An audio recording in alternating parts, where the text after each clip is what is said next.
right, so you've already gotten a chance to hear a little bit about the process that an organization or a sport needs to go through to become recognized by the IOC as a part of the Olympic Games. So I think the point of this panel is to kind of join the discussion and talk about the purpose and the need to become a part of the Olympic Games as esports. So just to go ahead and start things off, we'll kind of work our way down our panel just so that everybody has a chance to have a small voice and then move into more of a discussion phase, and we'll have a phase for Q&A afterwards. So if you have a question, please hold it until the end of our panel discussion. So to start things out, I'd like to pose a question to Mr. Lim. In your work as with IeSF towards either causing esports to become recognized as a sport, but specifically here with the Olympics, I'd just like to ask what your drive is, what your thoughts are as the importance of esports being recognized by the Olympics. Basically, there are a lot of benefits that we can get from being in the Olympics, actually. But on the top of all, I believe that the having access to the public structure, which was created by the traditional sports for the past 100 years, is the most important thing. And actually, why these having access to the this public structure is important is to actually protect players. Basically, getting recognized as sports provides more status to the esports players as becoming the sports athletes. So they can actually do their own sports within the public structure. For example, there are a lot of esports players putting the same amount of time and effort to become a successful player, but not every single esports athlete, maybe 99%, cannot become faker. So as esports is not embraced by the these schools, they need to work it outside of the school. So when they become not successful, then they left out. So we can actually use this chance to provide more status and more benefit, proper education, and second life chances, career to the players. There is the priority benefit that we can see from being in the Olympics in sports. Thank you very much. Mr. Marinescu spoke a little bit earlier about the specific process that it takes to go from a sport outside of the Olympics to being included. And I think I and maybe a few of you were all sort of taken aback by just how involved that process is, and how even though it's becoming a little bit maybe more accessible, it's still a very long process. So you have to think at every stage of the way, what is the point of this? What are we trying to accomplish? And so the motivation, like Alex was just talking about, of having access to that Olympic infrastructure, but what are some of the other lessons that esports has to learn from the Olympic sports as we seek to be included? So maybe speak to some of those benefits. Thank you, Reed. So talking about the sports that are already on the Olympic program, they're very professional. They're very developed. They have very professional staff. They know how to make events. They're organizing every year or every second year continental championships, world championships. They have people and staff working in different positions, from media, marketing, to TV production, to sponsorship, everything involved with being a professional sport. And they've developed that way because of the history and because of their inclusion in this great big event. They've had the following and the support of the public because every 4 years, traditionally speaking, there was coming around this event that would make their athletes known, that would create heroes, that would create stars. So the benefit of esports to be included in such an event, of course, will help to develop the professionalism, the quantity, and the diversity of the staff locally, nationally, continentally, in order to be able to promote inclusion of athletes at all levels. So not just the complete amateur players that will never be on TV in their life, to the ones that are selected to go to the Olympic Games, but rather national champions, continental champions included as well. And this, of course, as a result, will include and will result in more exposure and more following and more practitioners of the sport. Thank you very much. Lots to learn from the Olympics. I'd like to move on to Lisa Neirotti. You've been following the Olympics for, I think, longer than I've been alive. And so with that expertise, you've seen many sports and many events either have the potential to be added to the Olympics or be added.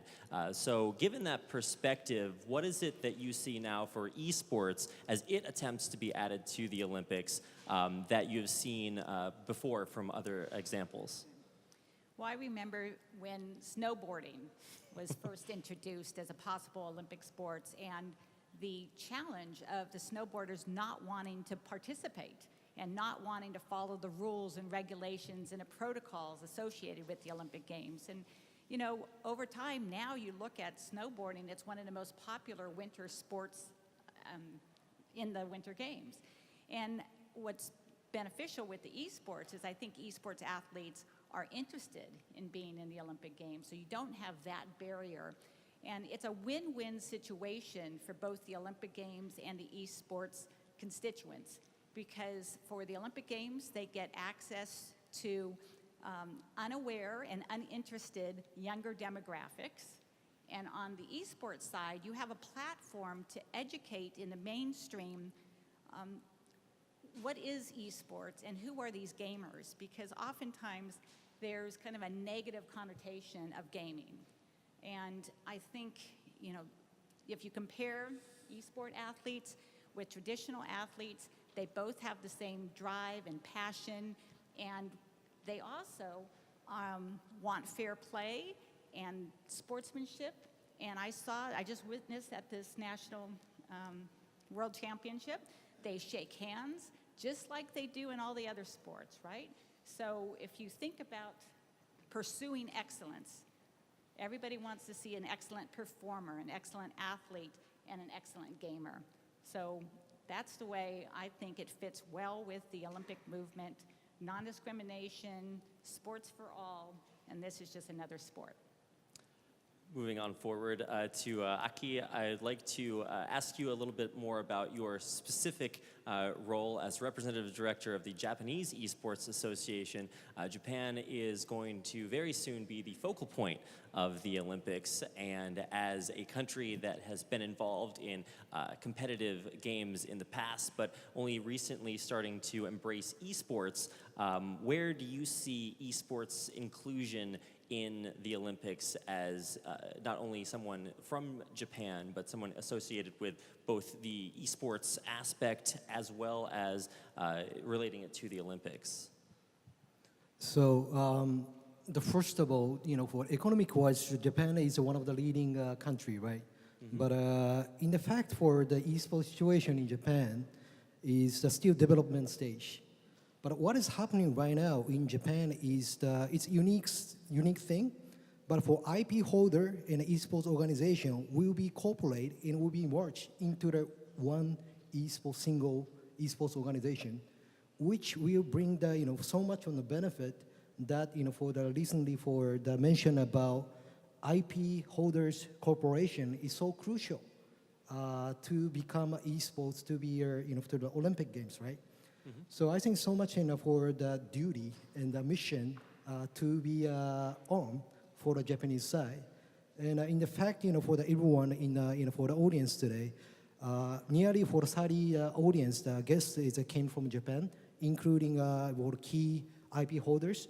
So I want to spend some time with the Japanese IP holder during for the summit. In the end, so Tokyo Olympic, the 2020 is coming, right? So, as mentioned, that for the all the official for the sports is already fixed, but for the exhibition or for pavilion, the concept cultural exchange, the opportunity is still there. So Japan used to be one of the biggest for the gaming country. So I think is for the by leveraging with the Olympic is I would say is usher of the new era of the sports. Introduction of the esports to the world. So I think it's 2020 is really the big deal for Japan to leveraging with Olympic. Very big year. And then finally, to Sung-hoon, our esports representative at the end, you are someone who has had the experience of competing at the very highest level of in esports as a professional player. There are other athletes who compete at the very highest level of Olympic competition. So from your experience as a professional esports player, how would you compare that to competing as an Olympic athlete, and what do you think are the similarities between those two? Yeah, first of all, in my experience, just playing video games is really, it's not. So I would like to say is the most important thing is like for video games is most strength point is fairness, because no matter what, even though there's like referee, like soccer, let's say like, basketball, it can happen that like bad decision making, but playing video game is playing with a PC, so it cannot happen the bad decision, and always is fair. So for everyone, it's like same chance for players, the same amount to, just there's no luck, something like that. So I really like that point. That's why I'm here for a professional gamer. So I've heard that all of things is really nice. I'm really appreciated to say, esports gamer is like really, it's not even similar. It's like almost same as traditional sports players, because always we have passion, also like our sportsmanship, like we respect each other. We never like disrespecting enemy, because this is one of the sports. So that's why esports is right now talking about going to be the Olympics game too. So I really wish to be Olympics to in esports. I hope so. There's a space anyway. For me, it's like it's gonna be really good as soon as possible for the to go Olympic and maybe to get medalist and try to avoid the military service, something like that. Just joke, but still, always also to get medalist for Olympic. It's like protecting. Even though when I retire after pro gamer, it's like usually it's really hard to think that what should I do, or like most of people think that most of professional video games right now they're like, what should I do after the game? There's no protection, there's no or service, so it's gonna be really good for gamers too. So I appreciate it. Thank you very much. It's great to hear your perspective about the similarities between esports and traditional sports, and even a desire to be a part of the Olympics. But I think one of the real impressions that I got from your presentation, Vlad, is just how involved and complex and difficult this application process can be. So many moving parts, lots of applications, and going through each one of those checks, each one of those applications, there are going to be a lot of hurdles, a lot of questions to be answered for many members of either the Olympic Council or governing bodies who are unfamiliar with esports. So maybe to open a question up to the entire panel, what do you see as some of the challenges, some of the hurdles that esports needs to overcome or address before inclusion into a standardized body like the Olympics? I have a few. Okay. Okay. One is the International Olympic Committee is concerned about gender equity. And right now, it's heavily skewed male. So we need to make sure that the athletes that come are not going to sway the percentage of male-female the wrong way. That's one issue. Another one is compensation. And we all know that the Olympics does not pay prize money, so the athletes need to know that they can get perhaps money from winning medals from their country, but that's one that needs to be addressed that I know is worrisome. But on the other hand, when you go through all these political processes of going over these hurdles, everybody's concerned about sharing the pie. There's only so much money out there, And if one more federation comes in and one more sport adds to the Olympic Games, people are saying, well, you're taking my money away. What we need to do is make sure that they understand that we can maybe grow the pie by adding esports, because there's a lot more money from corporations interested. So the emphasis of how to grow the pie and how to make sure we say we can bring people that are unaware of sports into perhaps their sport. So always try to think of how do you make it a win-win? How does everybody get better? Nothing's being taken away, because, you know, it's all territorial out there. So. Who's next? So I think that those are all very valid points. I really enjoyed what you said, and I look at my sheet of what I wrote, and I think the whole sheet is what you said. So first of all, before going to that question, I just want to say, really, it's a pleasure to meet you. And we met each other on the elevator this morning. Yeah. We were face to face. Yeah. And I didn't know who he was. I didn't know too. Right? So I looked at him and I said, oh, this is a cool guy. But I didn't know exactly who he was. I didn't know how grandiose and how important he is in the esports community. And this is exactly what being in the Olympic Games would do. Because, of course, as my time, I honestly don't have time to watch any sport. I'd love to, but I don't. And I've never seen esports on TV. And I do kind of cheat in one video game or two when I get a chance to play. But I've never seen it on sports. But with being included in the Olympic Games, I would have known him. If I was in front of Usain Bolt in the elevator this morning, I would have had a selfie with him on Instagram. You know? So I think that's the first thing, is that having the inclusion in these multi-sport games will add a lot of recognition and fame and following from people who aren't necessarily interested in esports, from people who don't know esports enough to follow it day by day, but during the games would follow it, meaning that your athletes would have more recognition. Now I want to move on to the part of the pie. As you have more recognition, as there's always more money, this is a big misconception of anyone who has a piece of a pie. Anyone who has a piece of a pie thinks, this is my pie, I'm not going to give you any of my pie. It's mine. You can't have a piece. And they don't think that maybe together we can grow that pie to be double or triple, where my smaller share would actually be a whole lot more of the pie that I'm getting today, or my pie maybe isn't even cooked. My pie's still frozen, and you're going to teach me to cook it. So that's the other thing that we're getting into, that the target market of the followers to the esports community are people that are exactly in the demographic of, unfortunately, men between the ages of 18 and 30. And this is a demographic that's missing a majority of the sports, and the Olympic Games are including sports in Tokyo. Sorry, the local organizing committee is including events in Tokyo that attract this market. Rock climbing, karate, surfing, skateboarding. It's exactly this demographic, so esports is there. The last part that I wanted to say was that I really enjoyed the part of you saying that there's no cheating. Yeah. That's incredible. To have a sport with no cheating, can you imagine what that means for fairness, for transparency?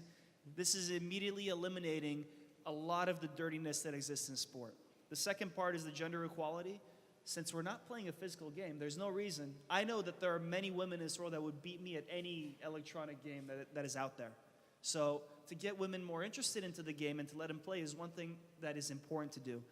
But their ability to win isn't limited by their physical aspects, because they're playing a computer game, and most of the women I know are a lot more dexterous than I am. So that's the other thing. And the last point that I just wanted to say was that I can't read what I wrote, so that was my last point. I just wanted to add one more, that another positive that esports has is it is anybody can do it. You know, you could be in a wheelchair and do it. You could be, you know. You're reading my notes. I guess you can do better than me. It says disabled. Not cheating. No cheating here. But the Olympics also cares about reaching more countries and having more countries have the opportunity to win or perform. And so I think esports will diversify the opportunities around the world. Can I just ask for Aki? You made a great point of Tokyo. What are the chances of being an exhibition sport in Tokyo 2020?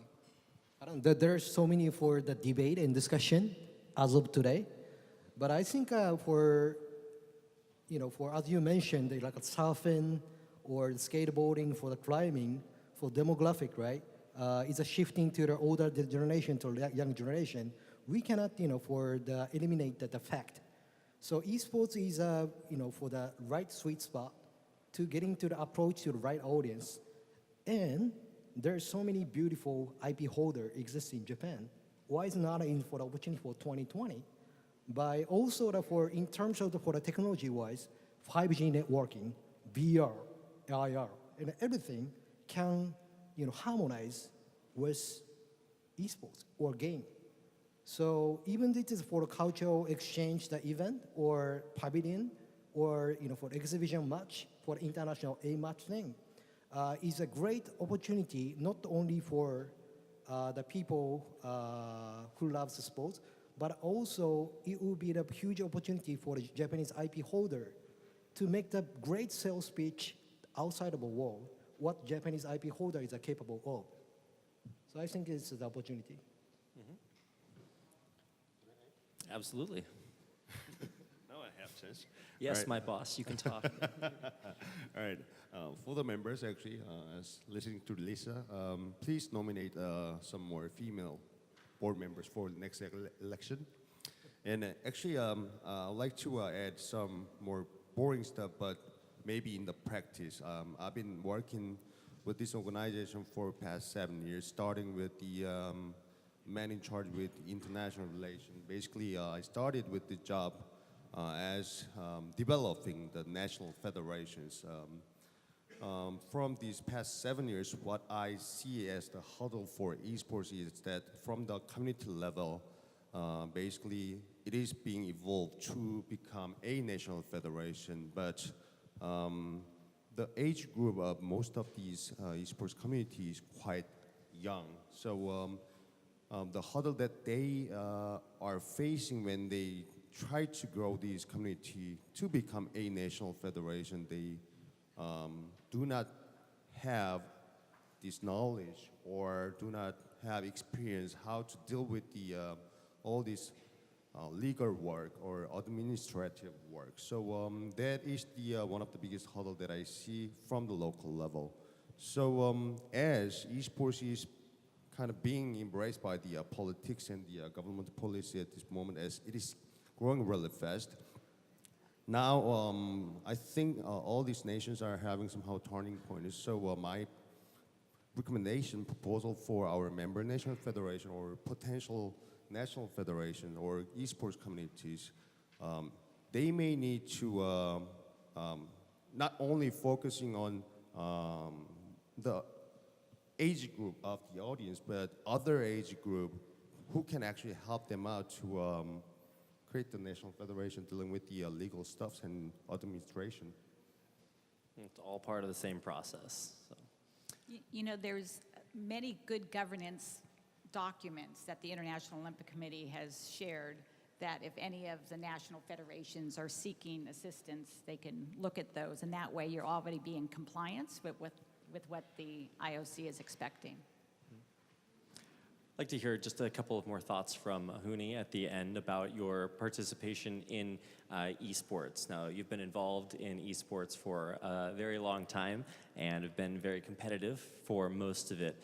So as you develop your skill as an esports player, and then thinking also as sort of the development of sports athletes in competitions involved in the Olympics, what has it been like in your development as an esports athlete, going from somebody who is just good at playing a game to becoming more involved in different organizations, joining a team, playing in tournaments? What has that experience been like for you, and how have you grown as an athlete through it? Yeah, just basically, I have been playing video games like more than, I don't know, I can't even calculate. Like I have been playing like more than like 10 years, like let's say, and I actually sacrificed my school. Like just my teenage was just playing video games and to be a professional gamer, because I saw when I was like a kid, I saw TV and someone was playing in the TV, like playing game, like which was the StarCraft 1, and my father was watching the pro league, and I was just like, what is that? And that job is so cool. Like, is playing video games and same time is earning money, you know. And most important thing is like they play what they want to. So that I was thinking that, wow, that's super cool, and that's why I sacrificed my teenage, and all of them right now is like they're trying to like protect the sports, and also they're trying to be in federate for IOC, the Olympics. So it's really nice to hear that, to protect this player. Also, it's gonna be more like detail, like brand, like creating like brand, or getting bigger, like personal brand, or even like organization. Also, it's gonna be really beneficial for personal too. So I think it's really, you know, it was enjoy to hear that as a, you know, for professional gamer. I think everyone will like it, and for sure will appreciate it for all of them. So for now, like for me, it's like I'm for professional gamer, so everyone will like it. I want to ask you just one thing, because doing the presentation for this morning, I saw that some people think that esports should have its own Olympics outside of the Olympics. And of course, other peoples who believe in inclusion think it should be an event in the Olympics. As an athlete, and I'm sure the panel can also comment after, what do you think? Would you like to have your own side e-sport Olympics, or would you like to be in the Olympics with the other Olympic sports? For me, it's like, be honest, I don't mind, because no matter what, like it's just being in the Olympic, no matter what. Like even you said in the morning, like if I wasn't in the Olympic, you would have to get a selfie with me, you know, like no matter what, I'm not. I'm still taking a selfie with you after this. For sure. Yeah. So that's why, like, I'm no matter what, like player will not like they will don't mind, but be honest, for me, it's like the like 10 years ago, like playing video games, like usually people had a bad look that playing video games will like having problem with like social, you know, like no matter what, like video game is like just bad, you know. They were thinking like this way, but for now it's like there were a lot of people actually got changed the mind that esports is a sports. Even the government, like I played in Europe, I played in NA.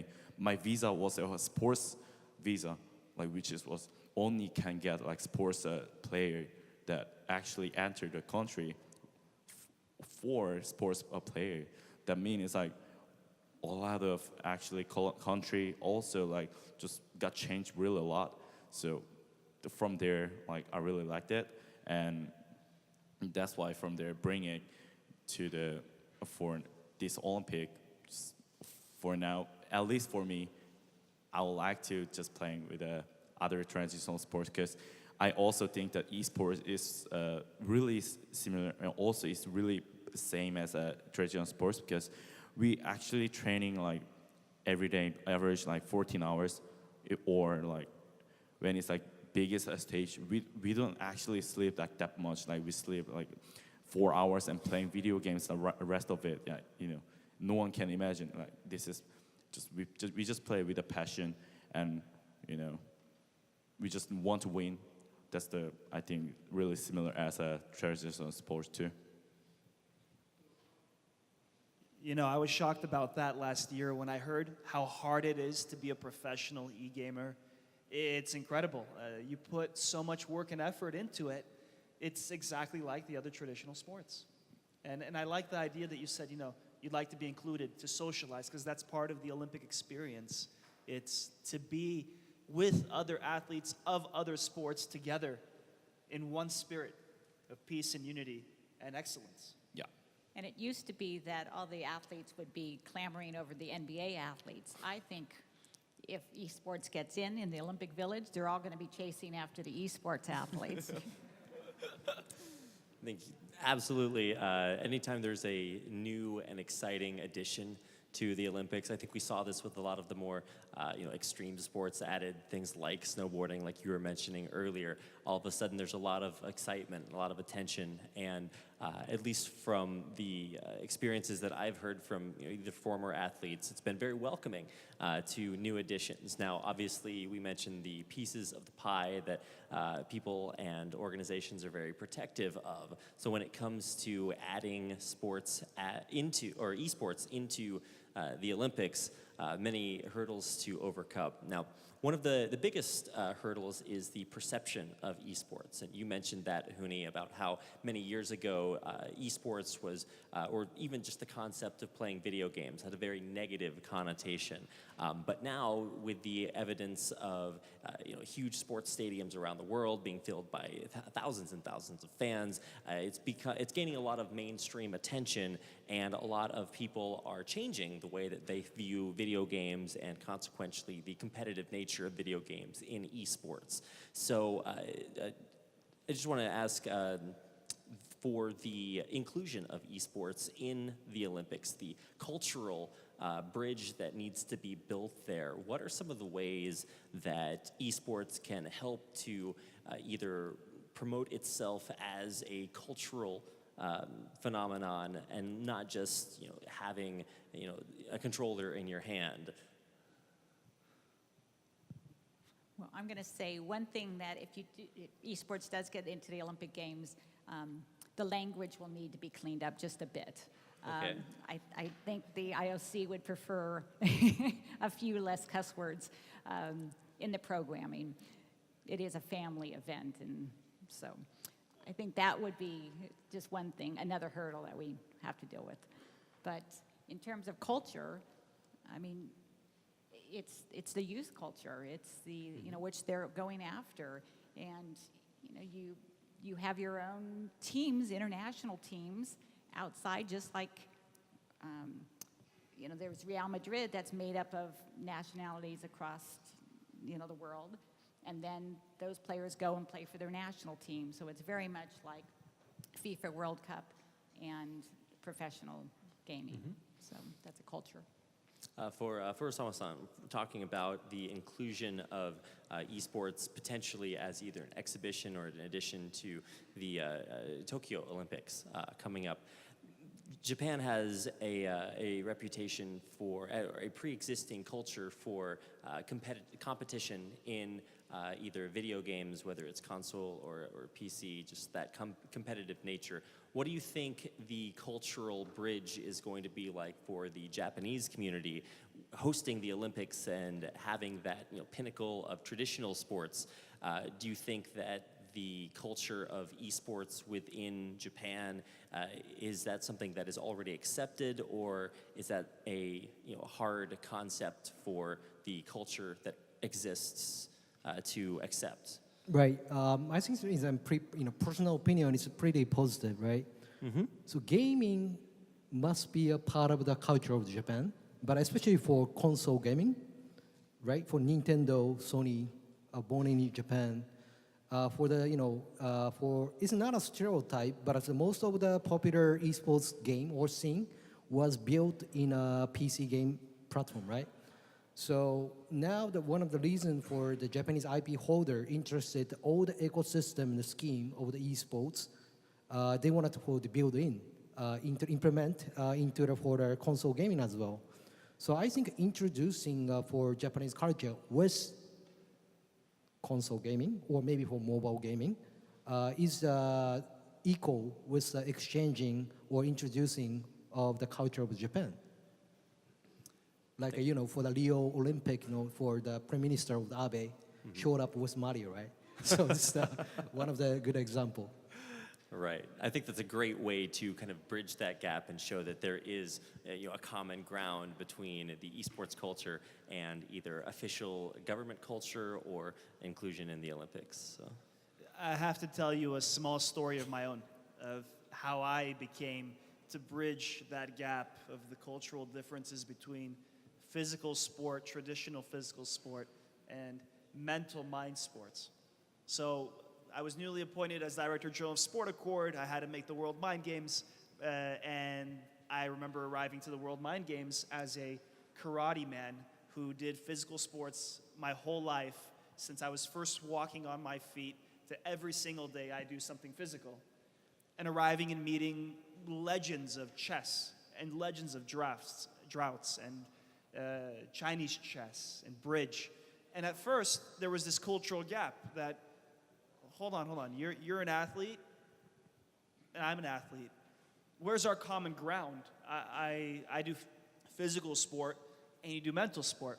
And I'll tell you how that bridge was gapped really quickly. I sat down with the World Championship of Droughts. I'm not sure how in English it's pronounced. And we played a game of her game.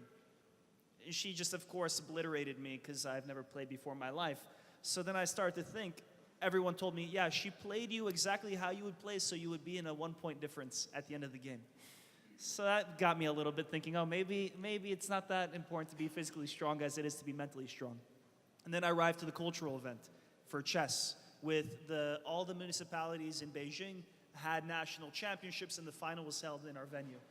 And we had 2 grandmasters play with 10 kids each side by side.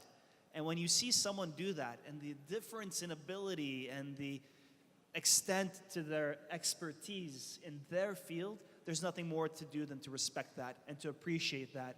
So in my opinion, to bridge that cultural gap in the Olympic Games, if you just set up consoles and let Usain Bolt play against you in any mind sport or electronic game he would want, I'm sure that he would take his hat off to you after and say, pleasure to meet you and welcome to the sport family. Absolutely, lots of commonality and lots of respect. Even during the competitive portion, the IeSF Global World Championship just held a few days ago. Just the ability to see so many athletes compete from so many nations around the world, the ability for them to learn from each other and share their experiences within the game as members of many, many different nations was a major, I think, triumph of that event, to just have such a welcoming family, welcoming not only for competition, but also in sharing their culture and their experiences. So that's been a major sort of cultural victory of specifically this international esports event, and of course of many others. And I think that's a major sort of cultural benefit that needs to be, I guess, communicated when it comes to the inclusion of esports into organizations like the Olympics. Now, to get a little bit back on topic and sort of try to wrap things up and move towards our Q&A, so it's a reminder to the audience to be thinking about some questions to ask you a little bit later on, to turn it back towards some of the values and the benefits that that esports can gain from inclusion in the Olympics. We've talked about infrastructure benefits, we've talked about the benefits from exposure, but what are some of the benefits that the players for esports can expect to experience as esports moves towards inclusion into the Olympics? Why should a player of esports want to be included or want to go through the extra regulation or the extra effort to compete in separate tournaments or more traveling into the Olympics, aside from just the exposure? Well, I could see that it's going to be building a more of a framework from the grassroots. So you're going to have young children being able to think, wow, well, I get in now, if I work hard, I can move up to the Olympic Games. And depending on how it all works out, just like the basketball competition, the hockey competition, it's not always the pros that are going to be into the Olympic competition. So you work hard, you get in, and there's going to be more structure around it because you have to have national championships, continental championships, and the world championships. So there's going to be more opportunities, I think, for more youth to be competitive. Mm-hmm. I know you spoke earlier, Huni, about how you saw your father watching early esports, and that sort of put that idea in your mind. What was it that made you want to not only just play video games, but to compete on a very high professional level? Was it, did you know that there was a path to starting with just playing a game for fun and then moving towards playing very professionally? Be honest, I just wanted to be the StarCraft 1 pro gamer, but it has been, died. But that's why I play League of Legends. But first of all, I played really bad. Like I was really bad, but because I don't know, I was just bad, and at some point I just realized, I should play better, and then I got better. So this means like I put just working hard. That means like really fair. Like just put how much you put working hard, then there's like gonna be effort that also from bringing the goal and receive. There's gonna be that's the a fun part of the playing video games, because just play more and then get more. So from there, I got like really got fun. Like I just play more, and I can feel myself that just getting better as myself. And also like I play someone, and I met last time, but I lost it. But this time I got better, and I just win this feeling. It's like I can't tell to anyone. So this was my for my just motivated to be professional gamer.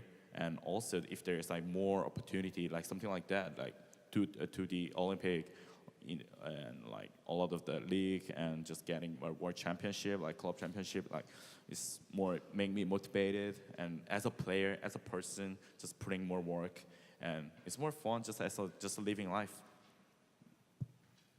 I think it's pretty fun too. So I think that's about going to close things out for our panel. So if we can have a big round of applause for all of our panelists. It's been a pleasure to hear some of your thoughts.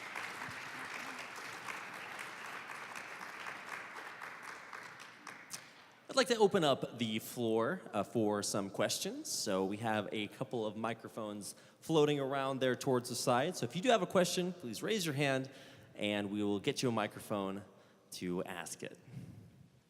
I got two questions, actually. Ooh, I'm not sure we can allow that. Let's start one at a time. Very different, actually. So for our athlete there, one of the things that I get a lot when I'm speaking about esports from the regular audiences, where is the physical aspect of this? They think if there's no sweating, there's no sport, and we know it's not the case. You just said you spent 14 hours training. Is there a physical aspect for you guys? I mean, I know that what you play is you need a lot of dexterity. So do you prepare yourself? How this ergonomy is important and stuff like this. So this is question number one. Question number two is about, you get traditional sports like basketball, football. They've been there for ages. But you just said you started playing StarCraft 1 and it died. And now you're playing League of Legends. It's going to die as well. So how do you, as a professional athlete, deals with this? Because you don't know if your game is going to be relevant next year. Maybe it will change. So if you can. Yeah, just preparing myself that's why I said the motivated is really important. Just myself, that just as a professional gamer, just from there, just bringing the professional and just train 14 hours like per day. And of course, there is like for care of us that there's like head coach and coach, and there, of course there's like contact. So preparing myself that just if just as a player, you just need to be just motivated. Just that there's no other way. I think like no matter what, if you don't want to be like better player, then you can't do it because because it's gonna be a lack of passion, and you're gonna be just ends up give up and something like that. So I think from there, like I learned a lot. I have been playing like 4 years, just like professionally.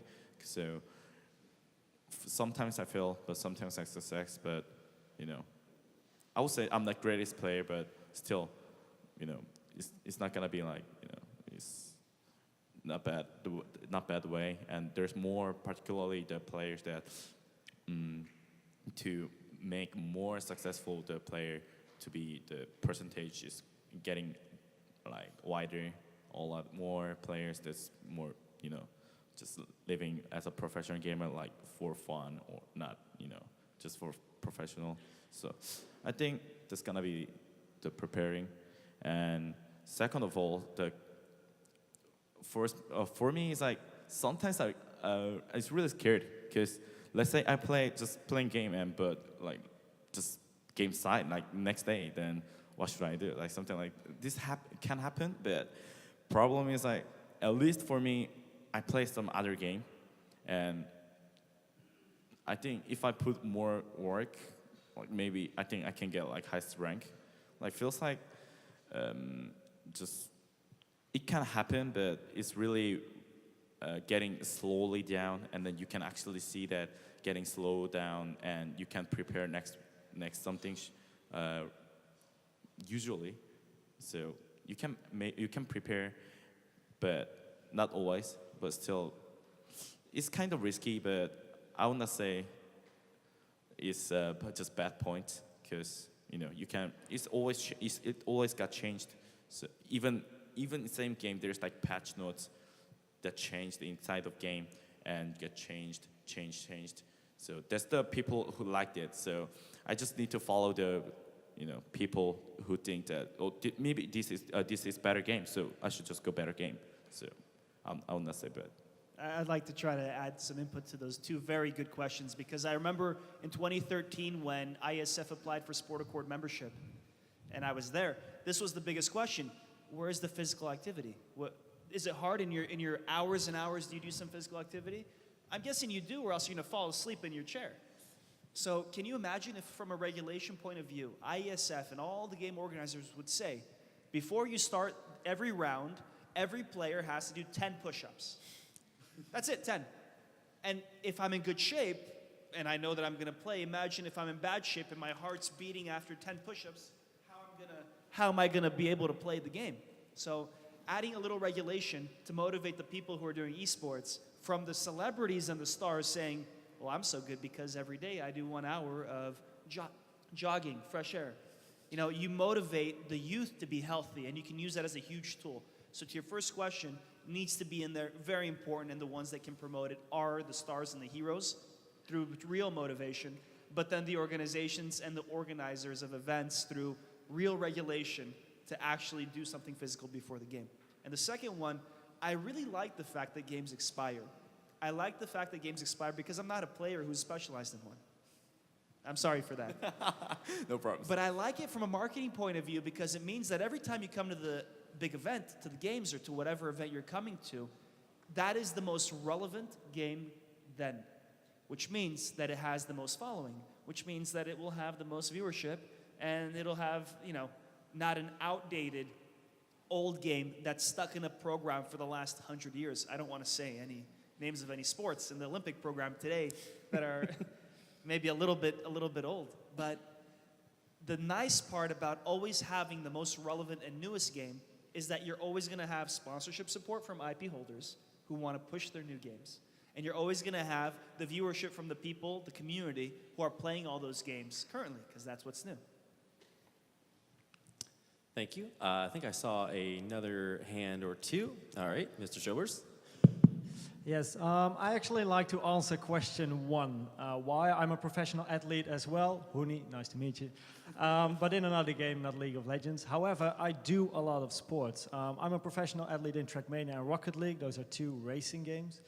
And in my world, physical activity is very important because we believe that the movements we do are not in the big muscles, but the small muscles. So it's about the small movements, it's about detail. And during a match, like a League of Legends match, let's say a best of 5 can take up to 4 hours if a match is like 1 hour each, maybe even 5 hours. Now, my matches are a maximum of 1 hour. So if you have multiple matches in a day, you do need like a good condition. You need to be able to play all matches with 100% focus, else you will lose. And that's where the training comes in. So I do a lot of sports that like swimming, running, like condition-based sport, not necessarily lifting weights, but mainly like condition-based sports. So I can actually maintain those matches. I can focus throughout those matches. My energy level is high. And if I wouldn't do any sports, for example, and I would eat a lot of fat stuff. I eat healthy as well. But if I would eat a lot of fat stuff and bad stuff, I would feel weak and I can't focus for 5 matches on one day. So I believe physical activity is there, but it's on the background. And that's the problem with most people that think esports is not a sport. When they see a professional athlete performing their sport, they see someone sitting still on their chair only doing this. The main physical aspect is on the background, and that's what you don't see. So I do sports in front of public, on stage with a controller, but I also do a lot of sports almost every day on the background. And that's where the physical aspect, in my opinion, comes in as well. Thank you very much. I believe that is going to conclude our question and answer session. I know we spent quite a bit of time discussing this, and I'm sure that in the middle of everything, during the discussion, there will be plenty of time to discuss a little bit more. I think we had one more comment. Hello. Okay, let's drop. So I actually had 3 questions, so there probably won't be time for all of them. I'm going to make them anyway, just to open the debate about it. The first one is on what Lisa mentioned about the language, because we had a barrier with this in Costa Rica. And it seems like a funny topic, but I actually think it's very important if you want to open esports to a wider audience and to make it more familiar, because for League of Legends, for example, you have a game where you're always talking, oh, there is double kill, triple kill, destroying structures and stuff like that. And when we approach sponsors, they wanted to put shutouts into the games. They were what we could offer is, oh, you could have the first blood, you could have the pentakill, which is one of the biggest events inside the game. And they were like, oh, whoa, but our audience won't like these terms. Can you change it? So we found this cultural barrier between regular sports and esports, where the terminology used probably is not very widely accepted. So there's 2 questions there. How important it actually is to change the terminology within esports, and how can we do it without actually losing or selling the soul of esports, right? Because it's part of it. We have grown with it. So how can you do it and how important it is? The next question was, there was a comment coming from the International Olympic Committee about what kind of esports could be in the Olympics. And they said absolutely no esports could participate, right? We will only accept sports-based esports, which actually limits the games that could enter and limits the market that you could reach. So I don't know if they have changed their position already, but I think this is a worrisome for some of the major publishers. And the final question is,